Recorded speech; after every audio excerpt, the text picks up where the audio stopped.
that your work is multidisciplinary, it is multicultural. Uh, how do you stitch it together? How do you really bridge all these disciplines or even cultures, languages? It's such a huge fabric that you're stitching together. This is a network of networks, is a system of systems with one, and the glue that what really brings everything together is ananda, is happiness. That's it. That's why it's so easy. Because the moment that you want to work, it's not about fighting. And you know what brings everything together is the philosophy, beyond is beyond material things. This is energy. This is ananda. This is a state of bliss and happiness. Hello, everyone. Welcome to the Happiness Hour. Today, I have somebody with me who personifies happiness and lives in Spain. Luis Gallardo. Have I got? Yes. Yes. Well, he is the founder and president of the World Happiness Foundation and World Happiness Fest, platforms to unify and amplify the impact and knowledge practices on human development, happiness, and well being worldwide. Not only that, author of Hapitalism, a word that's been coined by him, the exponential of happiness, and brands and rousers. He is really, really on a mission to spread happiness in the world. He's also the co founder of the Gross Global Happiness Program at the University of Peace of United Nations and a professor of practice at Shulini University and a PhD scholar in yoga, clinical hypnotherapist and mental health coach. And it doesn't stop there. He holds an MBA from IMD Switzerland and an MA in peace studies as well. So he is a man who is clearly focused on peace and happiness. And this is after he's been in the corporate world. So welcome, Louis. Thank you for joining us today. Yeah, absolutely. Thank you so much. Sure, it's a pleasure being here and having this conversation with you. So you had a successful career in marketing for quite a while. And like we talked earlier, you were at Deloitte for many years. What was the turning point in your life that prompted you to switch completely from pursuing happiness in the world to an inner journey? Yeah. Well, the shift was more moving from a corporate established environment into more a social entrepreneur space. That was a big change because regardless of being in the corporate world, my job there was worldwide brand. Uh, so it was the moment where all the accounting firms were shifting after the collapse of Arthur Andersen and Enron and WorldCom. So we did a huge rebranding, everybody, and I was leading that for Deloitte, and that brought me into the anthropology of once you create the essence and you communicate the essence of something, how do you do it?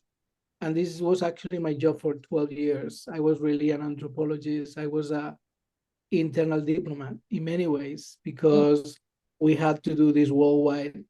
And what I discovered is that in order to be one step ahead, what was the brand positioning, people have to be connected to their essence. So actually satisfaction, happiness, being proud of belonging became key drivers for that brand at that moment. So that actually became a really interesting trigger for me. And when I was at the World Economic Forum, we were there as a major strategic partner. That's when I realized that for some reason, humanity has decided to frame growth and development around economy. And it didn't work for me because when I was traveling around the world everywhere and so often to India, outside of job, people were using job to get the means to do something else. So it wasn't like in the corporate world, few people really work because that's their vocation. It's more a means to an end. And this is part of the discovery after so many decades of research.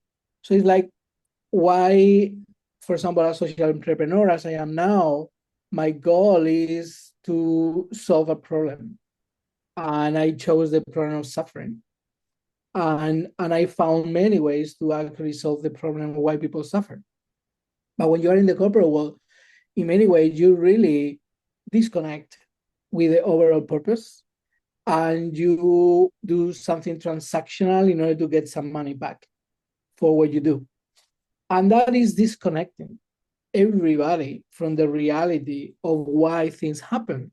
And that's what I felt at the World Economic Forum. All these global CEOs, all these people coming without a real purpose of doing something that was meaningful to solve issues. And I discovered that exactly when there was a discussion about refugees and what to do with refugees. And the discussion was about the cost. What is the cost, the economical cost of refugees? When the reality is the issue is the human suffering. People don't want to leave their countries. People don't want to leave their families and their communities. They are forced to do it, and that becomes a burden for everybody. So basically, what I discovered, thanks to being in the corporate world, that there was a huge disconnection between the means and the end. And that opened up my eyes to doing things in a different way. So I want to thank very much to being there, but the shift wasn't much about what I was doing because I was connecting people, I was building communities, I was bringing the best out of people through my leadership. I call this transpersonal leadership. What really shifted was now having a clear purpose and saying, okay, my inner purpose is to leave footprints of joy. But my outer purpose, which is more what I do, is to alleviate suffering to as many people as possible. So this is thank you to being a corporate world, and now I have all the knowledge, all the skills, all the strategy, and everything that I need, to achieve my goal. Hopefully, I'm sure. It's such a noble cause that I truly believe that when you find your true calling, the universe absolutely supports us. thank you. I agree. And I'm sure you've seen it with the way you said you have partnered, you're partnering, whether it's with UN or World Economic Forum, you're able to get onto these platforms that have your ear now. Uh, you worked with global leaders, institutions, educators, change makers across the world. Uh, from, if you had to really look at what are the top two, three, you said it's a means and end disconnect. But why do other successful people not see that disconnection? Yeah, this is a really important question, and this is why I wrote Hapitalism, the book Hapitalism. So it's not capitalism. Mhm. So the end, and this is related to the end and the means. When we think of capitalism, the end is capital. And it's very easy. Is we are living in a system where we define success as more money, more power, and more fame. So accomplishment, success is related to power, money, and fame. Mhm. That's capitalism. If you are a strategist and you say, how can I get more capital? You can succeed really in the capitalist world. And that's why you have Forbes, richest man in the world. That's why we look at the billionaires. That's why all our focus and the light is in what makes people successful in capitalism. But that, from my point of view, that's not the goal of humanity. That's not the goal of being a human. When you go deeper into human nature, the goal if there is any, is happiness. True. Is basically fulfilling your life and enjoying your life as you are of service. And this is the big difference, big difference between systems and philosophies. So basically, what I did with this sociological, anthropological mind that I have, I say, okay, what is it that people really want? And it is happiness. You can call it peace, you can call it bliss, you can call it contentment, you can call it ananda, but we are always longing for who we are. Yeah. And True. at the soul state, and in India, this is very easy to explain. Other places in the world, you have to do this. At the soul state, we are ananda, we are bliss. So this is the longing. This is the continuous longing of humanity, is connecting with our ananda. So that's the Satchananda path. So if that's the way, then what is the system that could benefit humanity to actually live in that state? And it's not capital. It is happiness. So if that's the case, how do we define success in capitalism? And actually, it's not fame, power, and money.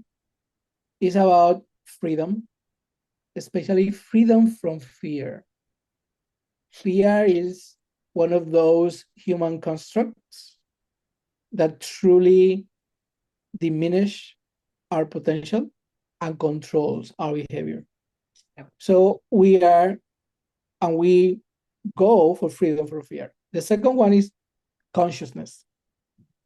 So basically being aware. Yep. And in consciousness is knowing the what, the why, and the what for especially. So I am aware. That's the basic of the what.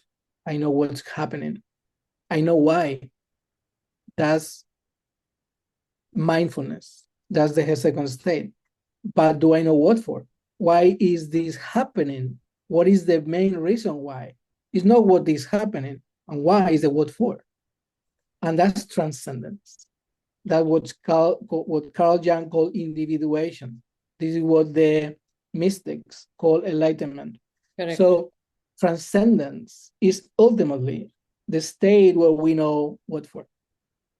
And then the third element of success is happiness.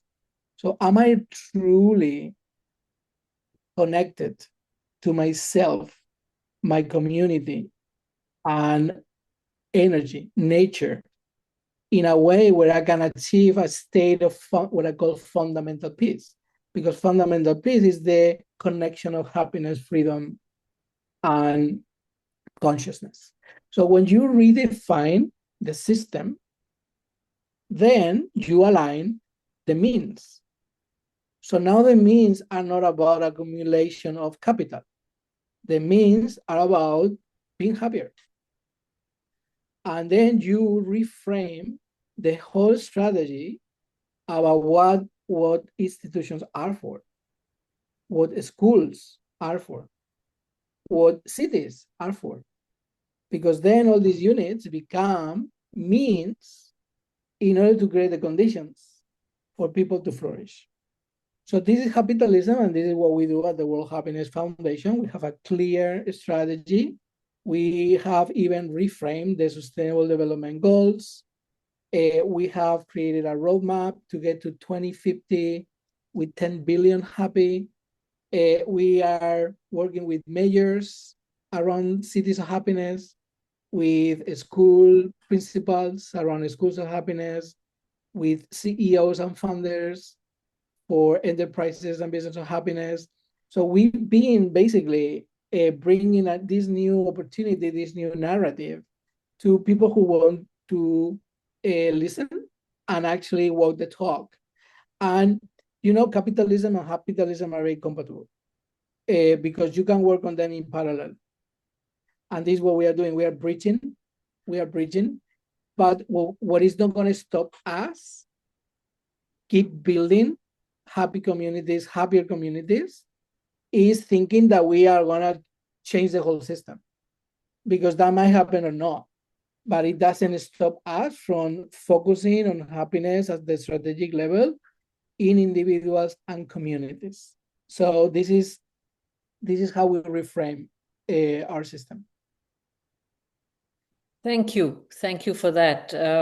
It's really fascinating how you have found a way to, what you call bridge, because no one, and there is no reason to give up capitalism, but let's find a way to bring the two together so there is happiness in the world as well, because that is really like our true nature, as you really rightly said it. How do you combine happiness, hypnotherapy, and spirituality for leadership transformation to the naysayers? Because leaders are so caught in fear. The need to be in control and power is so high. How do you introduce these topics, which typically are seen as not wealth contrarian completely? Yeah, this is a great question, and you will be surprised how really influential leaders in the world, once they have the opportunity to find somebody they trust, they become vulnerable and they share what's not working in their lives. Because we all go through trauma, small, big trauma. We all go through situations in our life when we have a loss in the family, when we lose our jobs, when we are sad and we don't know why, when we feel this emptiness inside, when we lack purpose. We all know what this feels, and that feeling is what really drives growth. But we have to listen to that feeling, and I call this the shadow, and integrate that into and transmute that into love and compassion. So when you talk to people, leaders, and I work with leaders everywhere in the world, and I do one-on-one sessions with coaching, with hypnotherapy, with neurolinguistic programming. I combine yoga, many techniques that actually allow people to go inside. You will be surprised how people truly have a common understanding and a common will, which is getting into a state of peace. Because that's exactly what we don't have. And that's because we are disconnected from our peace. This is what we talked before. So the system that we are living in today is forcing us to go faster, to do more, and in many ways we don't know why. So we always say we have to go faster, but we are not going to go further, because in the end there's a limit. There's a limit to human life. So how fast can you go to the limit? That's the question that all these leaders have to ask. And once you have that realization, and then you understand that most of our traumas are created in our childhood, below 7 years old, that's when the subconscious mind is being developed, and all the patterns and the beliefs are based on the memories and the experiences that we face. And once we keep growing up, we live in autopilot because we don't remember. And we are blocking many of those experiences and those memories and beliefs because they are painful to us. Once you realize that, then you open up for change. And leadership everywhere in the world becomes the search. We become seekers. We become seekers of truth. And some of us are able to become finders. So actually we found, and in India, I work with many leaders who were driven by their parents, into a society of it's not enough, your effort. You have to do more all the time. So when I work with Indian leaders, I see a lot of guilt, and I see a lot of shame, Yeah. especially in women. So guilt and shame become states, emotional states, where I cannot thrive if I don't integrate. I can be very successful from a capitalistic point of view. I can have a lot of money and be very famous. And then inside, I feel completely empty. And I work right now with multiple leaders in that situation, billionaires, millionaires, empty inside, with huge family issues because they've been bringing that anger, that fear to the families and to their employees. So one of those leaders came to me a few weeks ago and said, "Oh my goodness, Luis, thank you so much for this conversation. You know, listening now, I realize why everybody in my company is angry. Why everybody in my company is working out of fear and desperation." And I say, "Why is that?" He said, "Because I am angry. Because I'm moving all this energy into everybody around me. And I didn't realize." So he's super successful by the capitalistic means in this world, but he's completely empty. So this is the disconnection that I'm talking about. How can we thrive in life, bringing the best of who we are, and at the same time being successful by any means you want to be successful? And you know, the beauty of this is that the more connected you are to your fundamental piece, which is freedom, consciousness, and happiness, the more you can give to others. And the more you can give to others, the more successful you become. So I think that this is the work. It's an inner work. That's why I'm very optimistic about getting to 10 billion happy by 2050, because we don't have to change anything outside. We have to change inside. And this is something that everybody, every single person can do. We have to do this in groups. This is something else that we know. There's a lot of research that supports change happens in groups. Yeah. And collective suffering, collective trauma needs collective healing. So this is not an individual quest for happiness. This is a collective endeavor, a meaningful endeavor for communities. So that would be my recommendation for those listening. This is not just your individual job. We all have the responsibility. And I say responsibility is the ability to respond. We have the ability to respond to our inner development and the collective betterment of society. So this is how I made this connection. And basically, we have to start somewhere. We have to start with forgiveness. We have to start with inner forgiveness. True. Understanding that guilt, shame, sadness are part of us. They all are parts of us. And I forgive them for being in me. I am compassionate about them and I transmute them into love and compassion. This is the first step. Sometimes we say, where do we start? Well, we know where to start. We have to start with compassion. We have to start with forgiveness for ourselves. And then from there, we are going to be expanding into forgiveness and compassion for others. If we were able to do just that, the world will be A different place.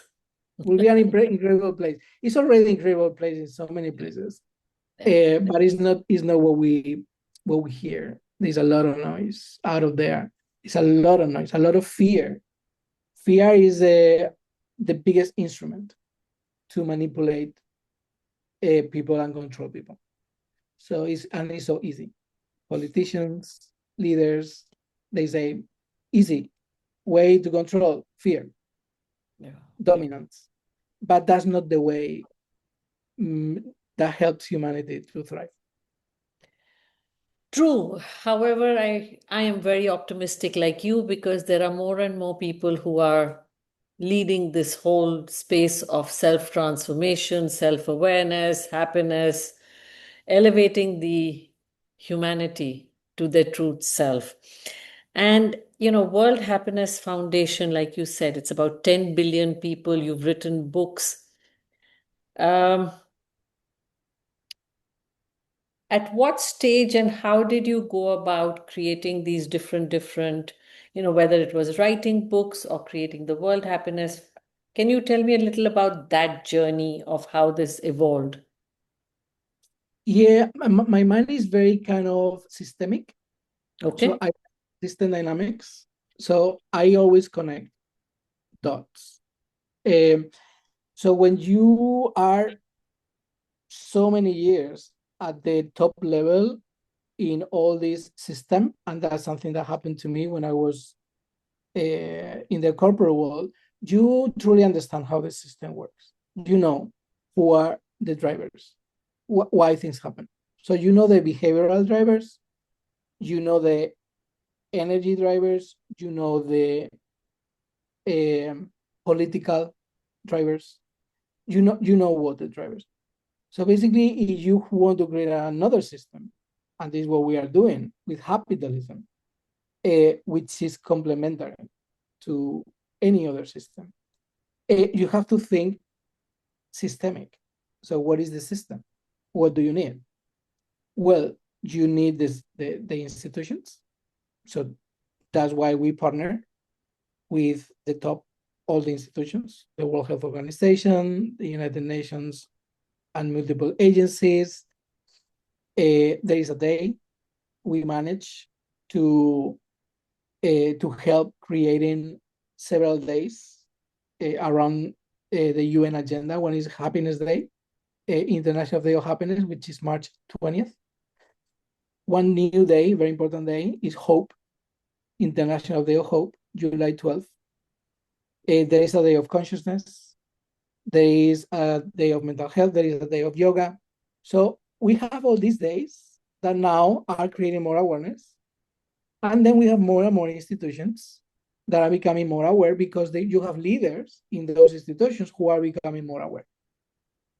So we partner with the spiritual leaders, and we have similar agendas, which is getting into more happiness for all. And many of them are in India. We partner with any religion in the world. We have a very deep root at the university level. So we have even a chair on contemplative science. So we bridge science with contemplation and spirituality. So we are working on that. I'm even a professor at Yogananda School of Spirituality and Happiness. We work with foundations like Reiki Foundation, who are philanthropy. Reiki is a philanthropist bringing research in happiness to the forefront in almost 100 centers of research worldwide. We partner with city mayors, and for us, cities are communities that can really expand the conditions for happiness. We partner with schools, we partner with companies.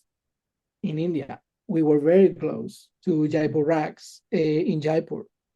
And there, imagine 40,000 artisans creating carpets.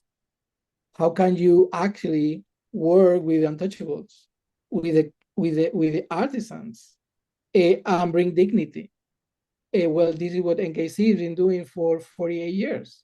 Now, what we are saying is not enough dignity. We have to bring happiness. So how do we connect dignity and happiness into a community of more than 40,000 artisans in Rajasthan and all these villages around the state of Rajasthan? So we are doing this in the Amazonia. We work with shamans who bring plant medicines to healing. We are working with multicultural communities in China, in Bhutan. So basically, the strategic mind is about macro and micro. So the macro is all about this uh, relationships, having an agenda, going beyond GDP. The OECD and the UN are completely on board with going beyond gross domestic product as the way we measure progress. So we are part of that movement with the OECD. But you know the important part really, and the one that brings us so much hope is the micro element, and the micro is the fundamental peace state. Is how do we individually and in small groups get into a state where we can have um, emotional coherence, where we can have self-awareness, where we can feel connected to ourselves. And we are even measuring this at the neurological level. That's how hypnotherapy, that's how yoga, that's how any science related to behavioral science becomes very important, because the real change, is going to be coming from an inner peace. So this is the way we are connecting all the dots. So, what's astounding is that your work is multidisciplinary, it is multicultural. Uh, how do you stitch it together? How do you really bridge all these disciplines or even cultures, languages? It's such a huge fabric that you're stitching together. Yes, but at the same time, we don't need all being together. What we needed is being aware that it exists. Ah, okay. That's it. Because if I see somebody doing incredible work in one university, I want them to keep going with that work. So it's not like everything has to be one and organized as a single unit. No, this is a network. This is a network of networks, is a system of systems with one, and the glue that what really brings everything together is ananda, is happiness. That's it. That's why it's so easy. Because the moment that you want to work, it's not about fighting. We don't have to fight anything, because fighting that goes against peace. There's still people who think that we can get to peace through fighting. I mean, this is uncommon sense. Yeah. Uh, but still, so many people are brainwashed that they have to fight for peace. Well, this is something that has to change, and this is a mindset. So this is a change of mindset, and this is about being what would you want to see in the world. This is about the embodiment part. And you know what brings everything together is the philosophy, beyond beyond material things. This is energy. This is ananda. This is a state of bliss and happiness. Aurobindo said delight. Well, this is about delight. This is about superconsciousness. That's what is bringing all of us together. So thank you, everybody who is on the journey, and yourself as well, Ashu, on the journey to happiness. Thank you for that. Uh, what practice do you follow to stay happy? Yes, this is a great question, and I follow several ones, but the one that really brings me very much connected is it's a mix of yoga nidra with self hypnosis. So Okay. this is, with yoga nidra, you go into a state of deep relaxation. Correct. You go beyond, and you go into theta waves state. You get a state where you can basically collapse the critical point between consciousness and subconsciousness. When that happens, you connect to supra consciousness through subconsciousness, and that means that you are living and you are connected to that state of ananda. You can do that with deep relaxation, and that's what I love. Going into deep relaxation through meditation, through a breath, and then doing this in group. I like to do this in group, and I like to do this in nature. So if I can combine those three, that's Perfect. really perfect. Yes.